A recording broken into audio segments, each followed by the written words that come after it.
Hi, I'm Chef Peter Sclafani from Ruffino's restaurant in Baton Rouge. Crawfish season is one of my favorite times of the year.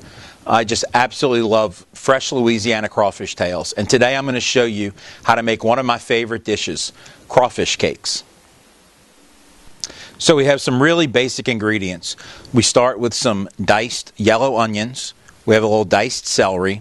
I'm using red bell pepper because I love their sweetness and I love the color. Here we have a little cayenne pepper for some heat. I never cook anything without fresh chopped garlic. We have some green onions, Parmesan cheese, some Italian parsley. I don't really use curly parsley in cooking, just Italian. We've got some Creole mustard here. My favorite brand is Sauteing's. We have some fresh lemon juice. Also in here I have some really nice sea salt, some mayonnaise, a little Worcestershire sauce, some hot sauce, seasoned breadcrumbs, and we're going to bind the whole thing together with an egg, and then the star of the show, our fresh Louisiana crawfish tails. Okay, so we want to get our pan and our butter nice and hot to start our saute process. Now we add our onions.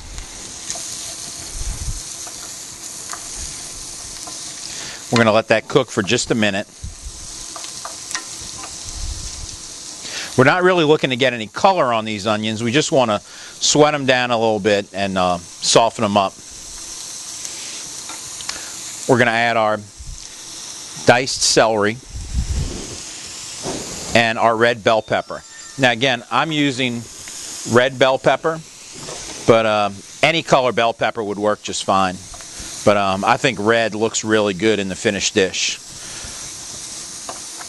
One thing a lot of people don't know is crawfish cakes are the one dish that I think I've cooked the most of. When I had a restaurant in New Orleans in the French Quarter, we participated in the French Quarter Festival, and the dish that we served was crawfish cakes. And we would serve thousands of crawfish cakes every year for French Quarter Fest. All right, so now that my vegetables have softened up, I'm going to add the chopped garlic. I'm going to add some of the cayenne pepper, and I'm going to add some of my sea salt.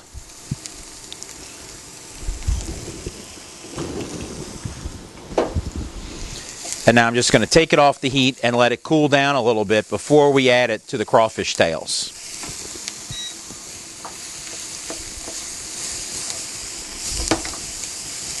So it's got great color to it. It smells wonderful. It's ready to go. So to my crawfish tails, I'm going to add my chopped green onions, a little Parmesan cheese, my chopped Italian parsley, my Sauteing's Creole mustard. It's a great spicy whole grain mustard. Some fresh lemon juice. Our mayo, which kind of holds it all together. A little Worcestershire sauce.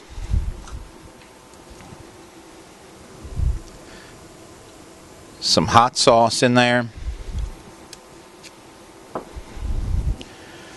going to now add the breadcrumbs, and we're just going to give this a little stir.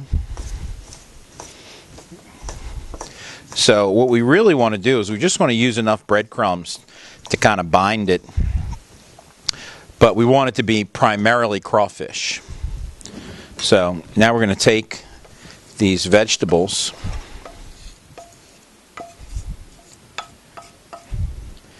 and get those vegetables in here. Again, we're going to stir it to combine it a little bit.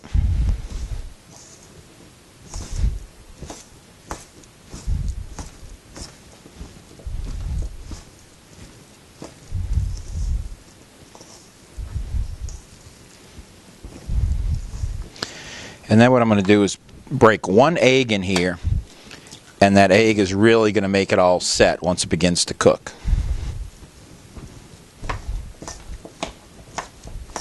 So this is a great stuffing. Now we're going to make crawfish cakes here, but you know, once you have a crawfish stuffing like this, you're only limited by your imagination to what you could use the stuffing for. Some things that come to mind, would be some crawfish stuffed mushrooms. So you just take the mushroom caps, put some crawfish stuffing in there.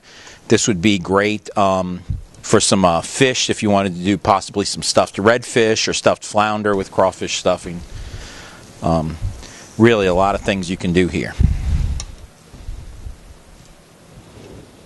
Okay, and now to finish the dish, all we're going to do is take some of this great crawfish stuffing and we're going to form it into a nice little cake. And we're going to dust it in a little bit of seasoned flour. So that's just some flour with a little Creole seasoning in it. We're going to add a little oil to our pan. We want to start with a hot pan and add a little olive oil. Just a very, very light coating of seasoned flour on here. And then we're going to go ahead and let that saute. Just a couple of minutes on each side. We just want to get a nice golden brown color. Okay, and now we're just going to give it a little flip. And it's got a nice golden brown color. That's what we're looking for. Okay, and now that we've finished sauteing about 5 minutes, we're just going to take it out the pan and put it on the plate. I just think that looks great. Our Louisiana crawfish cake. And what I would drink with this crawfish cake is this wonderful Jordan Chardonnay. I think it just complements crawfish cakes perfectly. So thanks for watching, and please come see us at Ruffino's.